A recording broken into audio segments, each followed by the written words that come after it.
Memphis, ayer y hoy,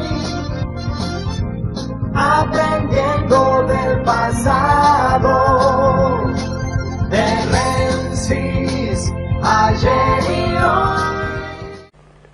Era la tarde del 8 de junio de 1956 y se cruza una señora del barrio y por lo bajo me dice: avisa en tu casa que sintonicen entre Radio Belgrano y Radio El Mundo mañana muy temprano, que va a haber novedades. Siguió caminando presurosa a tomarse el tren porque regía el 4161 y todo lo que se hiciera en forma pública estaba bajo riesgo. Llevé el mensaje a la familia y a esta hora estábamos buscando a ver qué se podía escuchar entre el 950 y el 1070 que ocupaban el dial las dos emisoras mencionadas, y sorpresivamente apareció la voz de un locutor que anunciaba un movimiento en contra de la dictadura vigente de Rojas y Aramburu, y estaba transmitiendo, decía este locutor, desde Santa Rosa, La Pampa, capital liberada de la provincia Eva Perón, tal cual era el nombre anterior. El impacto fue fuerte porque sorprendió, pero es evidente que no había sorprendido a los servicios de informaciones, que tenían ya el rumor de que algo iba a ocurrir el día 9.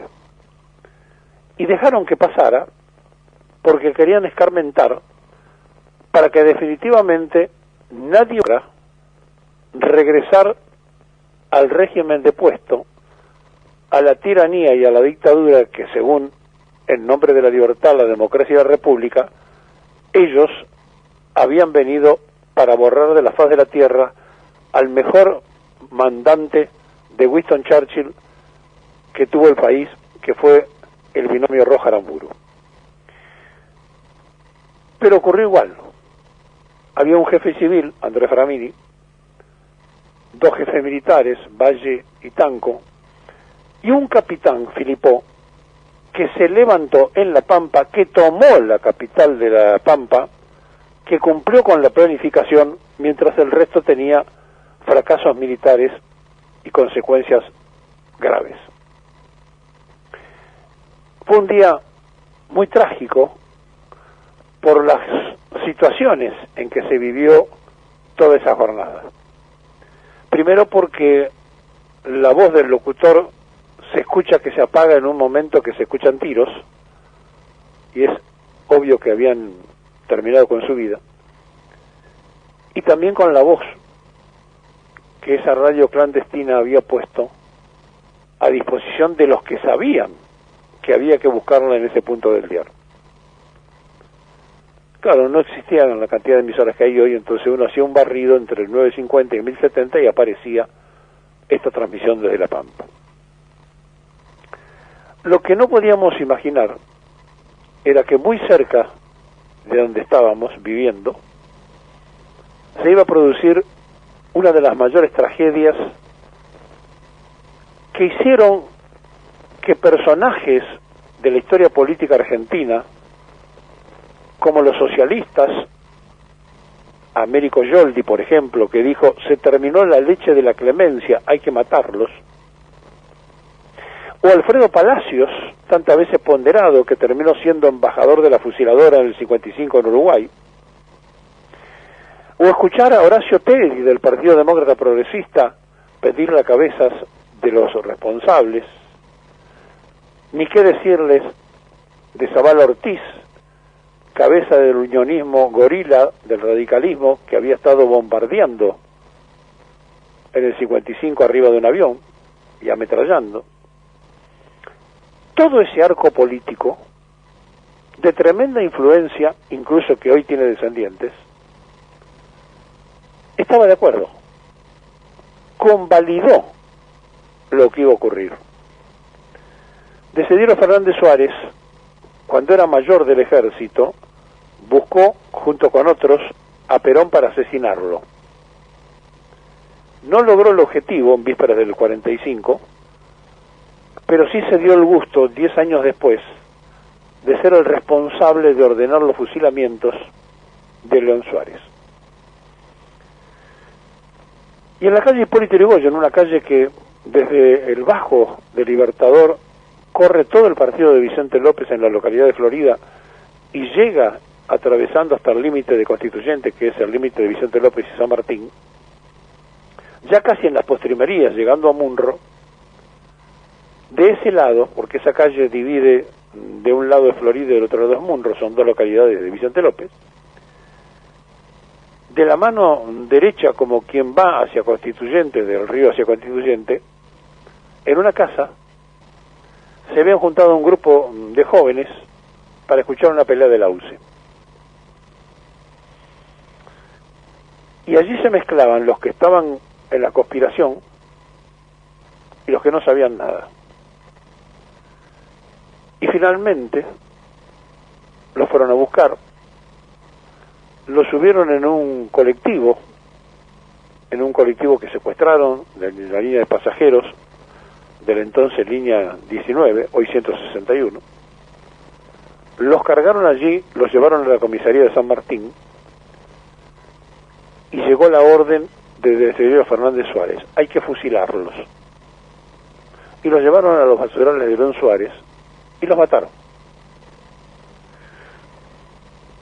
En ese tiempo, para que nos ubiquemos en la dimensión de lo ocurrido, no era fácil que la sociedad supiera qué querían hacer Valle y Tanco, si era un golpe dentro del golpe, si era una cosa distinta, si eran nacionalistas que querían echar a los liberales, o si eran peronistas. Nadie sabía muy bien de qué se trataba. Pero cuando se escuchó la proclama, que era para la normalización y para echar a los que habían producido el quiebre de la democracia y echado a Perón, la gente se dio cuenta que era un intento de restablecer la democracia y que por eso lo fusilaron, a todos, a lo que pudieron. No mataron más porque no tuvieron tiempo. Y claro, lo hicieron en Lanús, en el Automóvil Club, en cualquier lugar, en la cancha de Racing. En cualquier lugar le sirvió para escarmentar al pueblo. Fue el 9 de junio de 1956. Y los que pudieron salvarse no supieron cómo contar todo esto. Pero en ese fusilamiento, un muchacho que no tenía nada que ver, que no estaba en la conjura, que se llamaba Libraga de apellido, fue fusilado y le dieron el tiro de gracia, pero él vivió. Y le pudo contar a Rodolfo Walsh lo que había sucedido para que él escribiera Operación Masacre. Pero Salvador Ferla antes había escrito Mártires y Verdugo, y muchos después hicieron hincapié en lo que pasó en ese episodio. Pero era difícil entender lo que había ocurrido. El hermano de Libraga viajaba en el mismo micro que nos llevaba a la primaria que estábamos terminando, nosotros al turno mañana y él al turno tarde, y nos cruzábamos en el micro. Y ese día, cuando cambiábamos los saludos habituales, dijo: en casa están muy preocupados porque mi hermano salió anoche y no volvió. A su hermano lo habían fusilado y en la mañana del 9 él no sabía nada. Pero ese mismo micro que nos llevaba para la escuela se había atascado al cruzar la avenida Maipú porque había un movimiento policial. Después, con el tiempo, nos enteramos que en la casa del embajador de Haití se habían exiliado algunos argentinos que pudieron salvar la vida gracias a la mujer del embajador, porque 40 Casa, titular de la CIDE y de la dictadura de Rojas y Aramburu, incluso violando la embajada de Haití había entrado con los comandos civiles adentro de la embajada a buscarlos, y la mujer del embajador salió poniendo el pecho y diciendo: este es territorio haitiano, váyanse de aquí o mátenme a mí. Él le salvó la vida a los que se pudieron refugiar. Sí, pasó hace mucho tiempo, es cierto. Pero saben, una cosa es la filosofía, otra cosa es la historia, y otra cosa es la vivencia. Otra cosa es conocer a los que fusilaron, saber que eran vecinos comunes, ciudadanos de a pie, que iban a escuchar una pelea y que con tal de matar los metieron en la misma bolsa de los que supuestamente estaban conspirando. Sí, todo eso pasó en nombre de la libertad, la democracia, la república.